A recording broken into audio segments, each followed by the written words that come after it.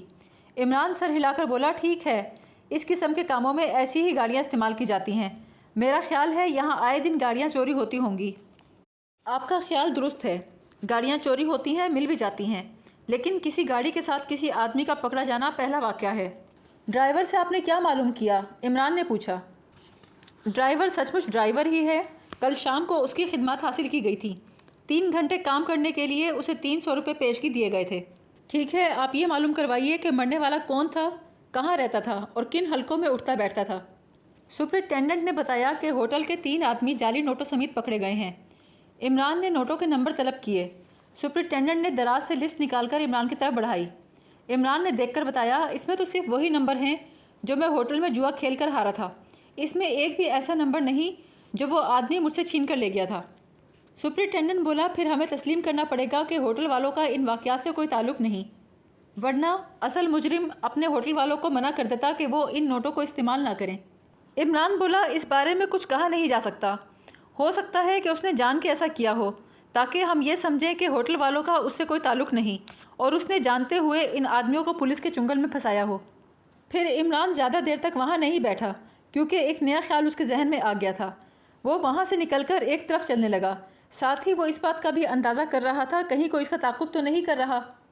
کچھ دور چل کر وہ ایک ٹیلی فون بوتھ کے سامنے رکا، ادھر ادھر دیکھ کر وہ اندر چلا گیا۔ دروازہ بند کر کے اس نے وہی نمبر ڈائل کیا۔ ہیلو، دوسری طرف سے آواز سنائی دی۔ عمران نے ماؤتھ پیس میں روشی کی سی آواز نکال کر کہا، میں روشی بول رہی ہوں۔ اس وقت اگر یہاں روشی موجود ہوتی تو عمران کو ایسے بولتے دیکھ کر اسے چکر آ جاتے۔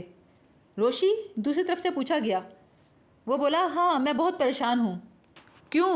دوسری طرف سے پوچھا گیا۔ اس احمق نے پچھلی رات ایک آدمی کو مار ڈالا ہے، وہ آدمی ہماری گاڑی کی ڈکی میں چھپا ہوا تھا، پھر اس نے پیچھے شیشہ توڑ کر ہمیں ریوالور دکھایا۔ میں کہہ نہیں سکتی کہ اس نے کس طرح اسے نیچے گرایا۔ میں نے اسے بہت کہا کہ ہم پولیس کو اطلاع دے دیں، مگر اس نے انکار کر دیا۔ اب سمجھ نہیں آتا کہ کیا کروں۔ بہرحال میں نے گھبراہٹ میں پولیس کو فون کر دیا کہ فلاں نمبر کے گیراج میں ایک گاڑی ہے جس کے اندر لاش پڑی ہے، لیکن میں نے پولیس والوں کو نہیں بتایا کہ میں کون ہوں۔ کیا اس کو علم ہے کہ تم نے پولیس کو فون کیا ہے؟ نہیں، میں نے اسے نہیں بتایا، اصل بات ہے میں بہت پریشان ہوں۔ تم اس وقت کہاں سے بول رہی ہو؟ یہ میں تمہیں نہیں بتاؤں گی۔ دوسری طرف والے شخص نے کہکہا لگایا اور بولا، تم پبلک فون بوتھ نمبر 24 سے بول رہی ہو۔ اوہ، تمہیں کیسے معلوم ہوا؟ میں جا رہی ہوں، اس نے گھبرائے ہوئے انداز میں کہا۔ دوسری طرف والے آدمی نے کہا، تم یہیں ٹھہرو، تمہاری بہتری اسی میں ہے۔ تم نہیں جانتی اگر تم پولیس کے ہتھے چڑھ گئی، میرا تم سے کوئی جھگڑا نہیں، بلکہ تم نادانستہ میرے کام بھی آ چکی ہو۔ میں تمہیں اس سارے جنجال سے بچانا چاہتا ہوں۔ تم وہیں ٹھہرو، آدھے گھنٹے تک میرا آدمی وہاں پہنچ جائے گا۔ نہیں نہیں، عمران نے روشی کے سے انداز میں کہا، میں بالکل بے قصور ہوں، وہ خواہ میرے گلے پڑ گیا ہے۔ بولنے والے نے اسے چمکار کر کہا، تم ڈرو نہیں، میں تمہاری مدد کرنا چاہتا ہوں، اسی میں تمہاری بہتری ہے۔ اور دیکھو، اگر میں تمہیں مارنا چاہتا تو اب تک تم زندہ نہ ہوتی، لہٰذا وہیں انتظار کرو۔ دوسری طرف سے ریسیور رکھ دیا گیا۔ عمران ٹیلی فون بوتھ سے نکل آیا، اس کے ہونٹوں پر مسکراہٹ تھی۔ آدھے گھنٹے تک اسے انتظار کرنا تھا۔ وہ ٹہلتا ہوا سڑک کی دوسری طرف چلا گیا جہاں کچھ سایہ دار درخت تھے۔ روشی کا انتظام اس نے پچھلی رات ہی کر لیا تھا۔ وہ اس وقت ایک غیر معروف سے ہوٹل میں ایک کمرے میں تھی۔ عمران نے پچھلی رات اس کے فلیٹ میں اکیلے ہی گزاری تھی۔ تھوڑی دیر تک وہ درختوں کے پاس ٹہلتا رہا، پھر اس نے دور سے ایک گاڑی آتے ہوئے دیکھی۔ وہ فوراً ہی ٹیلی فون بوتھ کے نزدیک چلا گیا۔ جب گاڑی میں سے کوئی شخص اتر کے قریب آیا، اس وقت تک عمران ٹیلی فون بوتھ کا دروازہ بجا رہا تھا اور اونچا اونچا بول رہا تھا، باہر کیوں نہیں نکلتی ہو؟ ٹیلی فون کی ضرورت صرف تمہیں کو نہیں، اوروں کو بھی ہو سکتی ہے۔ کیا بات ہے جناب؟ کسی نے پیچھے سے آ کر پوچھا۔ عمران بولا، کیا بتاؤں جناب، ایک لڑکی 1 گھنٹے سے اندر گھسی ہوئی ہے، مجھے ایک بہت ضروری فون کرنا ہے، کئی بار دروازہ بجا چکا ہوں، ہر بار یہی کہتی ہے 1 منٹ ٹھہریے۔ کھانے والا نوجوان بولا، میں دیکھتا ہوں۔ یہ کہہ کر اس نے ہینڈل گھما کر دروازہ کھولا۔ اسے پیچھے مڑنا نصیب نہیں ہوا۔ عمران کا ہاتھ اس کی گردن دبوچ چکا تھا۔ عمران نے اسے فون بوتھ کے اندر دھکا دیا اور خود بھی طوفان کی طرح اس پر جا پڑا۔ تھپڑوں، گھوسوں اور لاتوں کے طوفان کے ساتھ عمران کی زبان بھی چل رہی تھی۔ دیکھو بیٹا، اپنے بل ڈاگ سے کہہ دینا آج رات کو میرے بقیہ نوٹ واپس کر دے۔ وہ نوٹ جعلی ہیں، میں ابھی انہیں بازار میں نہیں لانا چاہتا تھا، لیکن اس کتے کی وجہ سے میرا بنا بنایا کھیل بگڑ گیا۔ اسے کہنا میں روشی کے فلیٹ میں ہوں، میرے نوٹ مجھے واپس کر دے۔ اس کی اچھی خاصی ٹھکائی کرنے کے بعد عمران نے اسے گھسیٹ کر باہر لا کر اس کی گاڑی میں بٹھایا اور خود ایک طرف کو چلا گیا۔ اتنی مار کھا کر اس آدمی میں اتنی سخت باقی نہیں رہی تھی کہ وہ عمران پر پلٹ کر حملہ کر سکتا۔ عمران یہاں سے اس ہوٹل میں پہنچا جہاں اس نے روشی کو ٹھہرا رکھا تھا۔ وہ بڑی پریشانی سے بولی، تم کہاں تھے؟ مجھے اس طرح چھوڑ کر کہاں چلے گئے تھے؟ عمران بولا، کیا کل رات تم نے پولیس کو فون پر اطلاع دی تھی؟ روشی چونک کے بولی، کس بات کی اطلاع؟ یہی کہ گیراج نمبر 13 میں ایک لاش پڑی ہے۔ وہ بولی، ہرگز نہیں، میں بھلا ایسی اطلاع کیوں دوں گی؟ پتہ نہیں پھر وہ کون عورت ہے؟ تم نے شام کا اخبار نہیں پڑھا؟ قسم کھانے کو تیار ہوں، میں کل رات سے ہوٹل سے باہر نہیں نکلی۔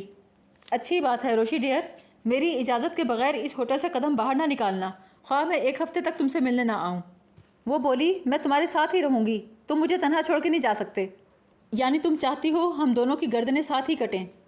دیکھو روشی، تم بہت اچھی ہو، صرف آج رات یہاں قیام کر لو، اور یہ بتاؤ کبھی ہوٹل میں تمہیں کوئی ایسا آدمی نظر آیا جس کا بایاں کان تھوڑا سا کٹا ہوا ہو؟ روشی بولی، ایک کان کٹے آدمی کو میں نے ایک کشتی پر کام کرتے دیکھا تھا۔ کون سی کشتی پر؟ ذرا یاد کر کے بتاؤ۔ روشی نے ذہن پر زور دیا، پھر بولی، ہرش فیلڈ فشریز۔ عمران اٹھتا ہوا بولا، اچھا کل صبح ملاقات ہوگی۔ ہوٹل سے نکل کر عمران روشی کے فلیٹ میں آ گیا۔ اگر اس کے محکمے کے کسی آدمی کو اس کی حرکتوں کا پتہ چلتا تو وہ اسے دیوانہ سمجھتے۔ کیونکہ مجرموں کا ایک آدمی ہاتھ لگا تھا تو اسے مار پیٹ کے چھوڑنا نہیں چاہیے تھا، بلکہ اس سے مار پیٹ کر اس کے باقی ساتھیوں کا پتہ نکلوانا چاہیے تھا۔ لیکن عمران کے سوچنے کا انداز کچھ اور تھا۔ اچانک راہداری میں کسی کے قدموں کی آواز آئی۔ یہ دیکھ کر عمران حیران رہ گیا کہ روشی تھی۔ تم نے میرا کہنا نہیں مانا؟ روشی ایک صوفے پر بیٹھی، اس نے اپنے بیگ سے 2 نوٹوں کے بنڈل نکال کے عمران کی طرف پھینکے۔ یہ پیکٹ تمہیں کہاں سے ملے؟ عمران نے پوچھا۔ روشی بولی، کسی نے میرے روم کا دروازہ بجایا، میں نے اٹھ کر دروازہ کھولا تو ایک آدمی نے مجھے یہ پیکٹ پکڑائے اور ساتھ ہی خط کا لفافہ۔ اس سے پہلے کہ میں کچھ پوچھتی وہ واپس پلٹ گیا۔ عمران نے خط نکال کر پڑھا، لکھا ہوا تھا، روشی، تمہارے دوست کے بقیہ 2 پیکٹ روانہ کر رہا ہوں، لیکن تم انہیں دیکھو گی نہیں۔ ہوٹل کے باہر ایک نیلے رنگ کی کار موجود ہے، چپ چاپ اسے بیٹھ جاؤ، وہ تمہیں تمہارے فلیٹ تک پہنچا دے گی۔ تم دونوں خواہ کہیں چھپو، میری نظروں سے نہیں چھپ سکتے۔ مجھے تم لوگوں سے کوئی دشمنی نہیں، ورنہ تم اب تک زندہ نہ ہوتے۔ تمہارا دوست ایک معمولی مجرم ہے، جعلی نوٹوں کا دھندا کرتا ہے، اس سے کہو چپ چاپ اس شہر سے چلا جائے۔ پڑھ کر عمران بولا، اور تم نیلی کار میں بیٹھ گئیں؟ روشی بولی، میں کیا کرتی؟ جب اس نے میری رہائش کا پتہ لگا لیا تو پھر مجھے کوئی بھی نقصان پہنچانے میں اسے کیا آر ہوگا۔ ٹھیک ہی کیا تم نے روشی، خدا کے لیے مجھے بتاؤ تم ہو کون؟ مجھے اس شخص کی بات پر یقین نہیں، کوئی معمولی سا مجرم اتنا مقابلہ نہیں کر سکتا۔ ہو تم میرے پیشے سے واقف ہی ہو، میرا واسطہ ہر قسم کے آدمیوں سے پڑتا ہے۔ میں ایک شریف آدمی ہوں، میرے ممی ڈیڈی نے مجھے بچپن سے یہی یقین دلایا ہے۔ عمران، جانتے ہو جو آدمی ان پیکٹوں کو لایا تھا وہ وہی ماہی گیر تھا جس کا کان کٹا ہوا تھا، جس کے بارے میں تم پوچھ رہے تھے۔ عمران بولا، وہ یقیناً میرا پیچھا کرتے ہوئے تم تک پہنچا ہوگا۔ خیر تم آرام کرو، میں تھوڑی دیر تک خود چلا جاؤں گا۔ روشی اپنی خوابگاہ میں چلی گئی تو عمران نے نوٹوں کے پیکٹ کھولے۔ اسے توقع تھی ان پیکٹوں میں کچھ نہ کچھ ضرور ہوگا۔ اس کا خیال صحیح نکلا۔ ایک پیکٹ میں نوٹوں کے درمیان طے کیا ہوا کاغذ کا ٹکڑا تھا۔ اس پہ لکھا تھا، دوست بڑے جالے معلوم ہوتے ہو، ساتھ ہی شاطر، مگر جعلی نوٹوں کا دھندا بڑا چھچورا کام ہے۔ اگر ترقی کی خواہش ہے تو کل رات کو 11 بجے اسی ویرانے میں ملو جہاں میں نے تم پر پہلا حملہ کیا تھا۔ دوسری رات جب آسمان تاریکیاں بکھیر رہا تھا، عمران اس ویرانے میں پہنچ گیا جہاں اسے بلایا گیا تھا۔ یہاں سے 3-4 فرلانگ کے فاصلے پر ہوٹل کی روشن کھڑکیاں نظر آ رہی تھیں۔ اسے زیادہ دیر انتظار نہیں کرنا پڑا۔ اپنے پشت پر اسے تیز سرگوشی سنائی دی۔ آ گئے ہو؟ عمران چونک کر مڑا اور بولا، ہاں میں آ گیا، اور میں تم سے ذرا نہیں ڈرتا۔ سائل نے جواب دیا، مجھے ایسے ہی آدمی کی ضرورت تھی۔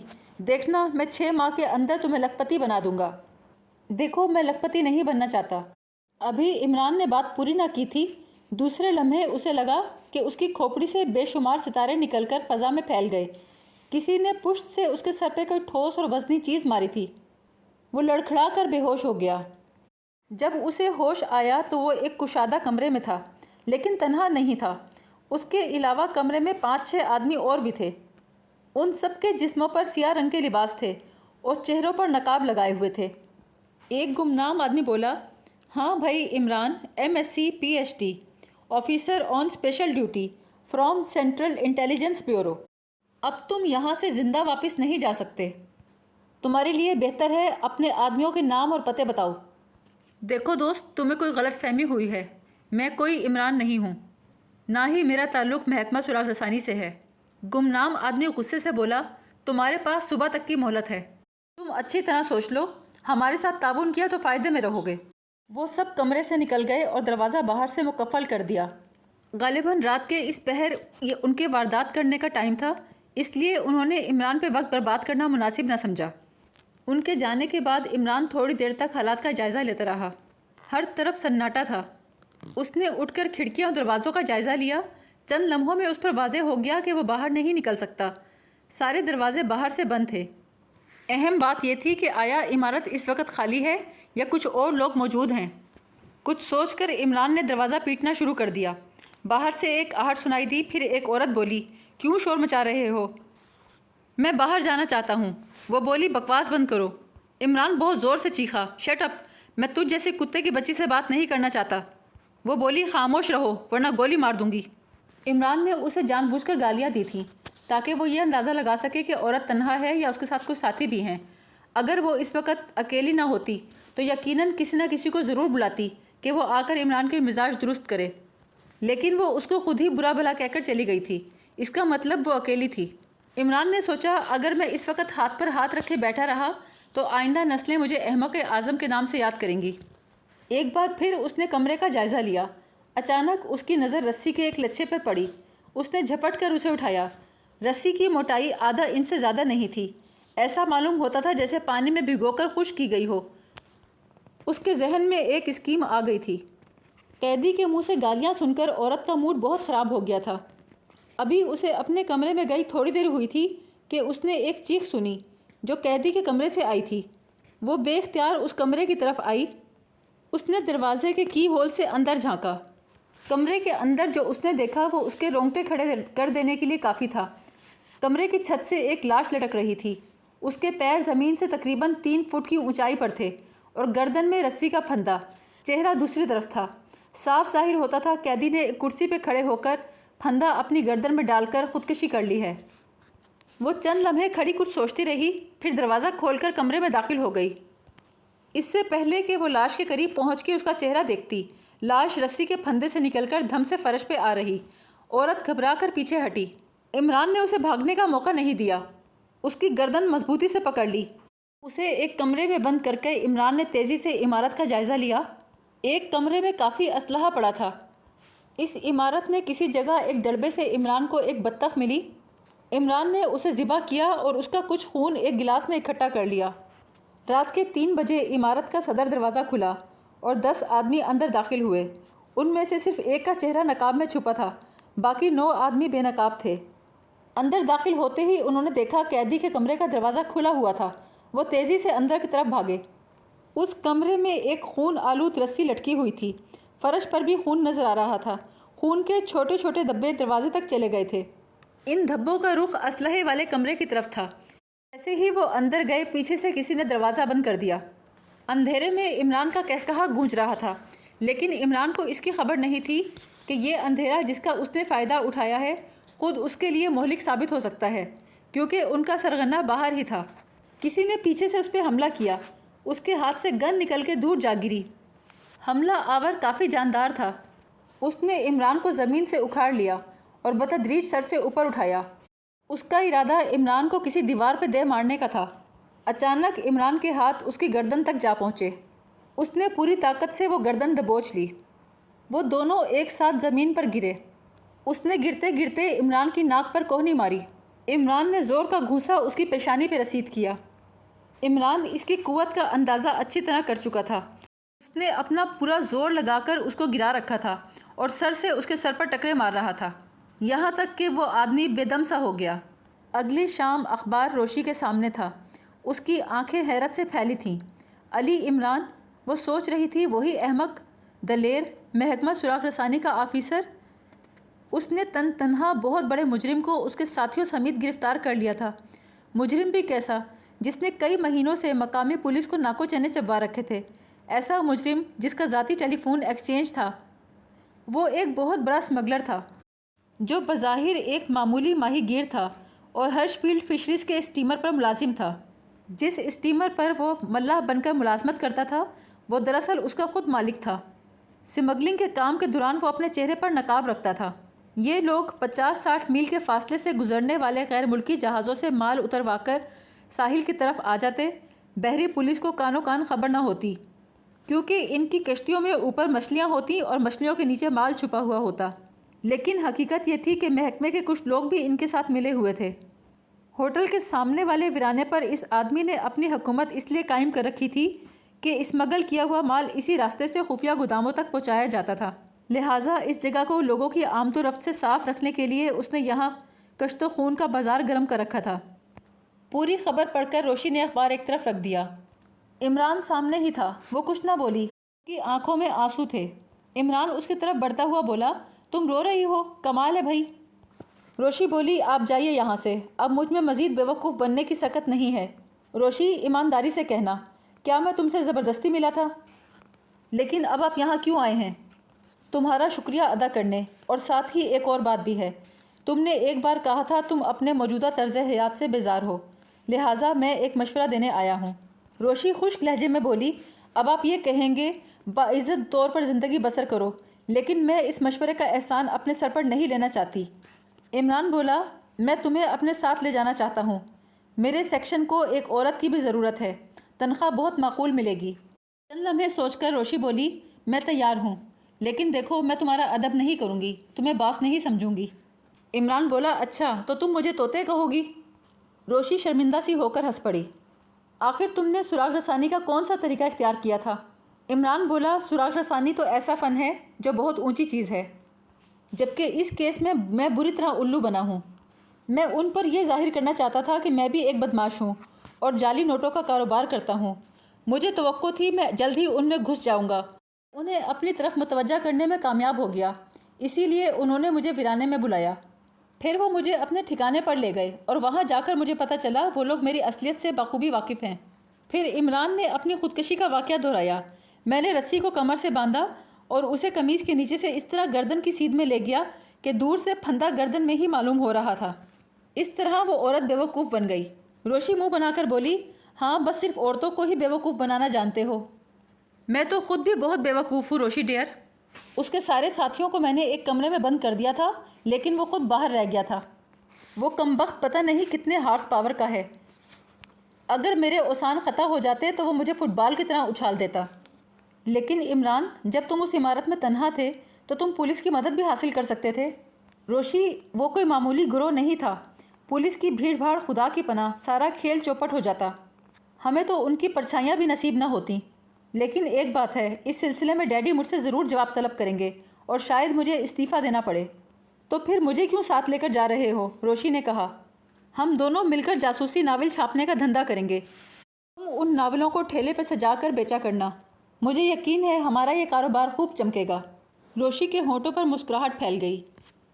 اسے قسمت کی خوبی سے باعزت زندگی بسر کرنے کا موقع مل گیا تھا اور وہ یہ موقع کسی صورت ضائع نہیں کر سکتی تھی۔ چہرے پر مکمل طور پر اطمینان تھا۔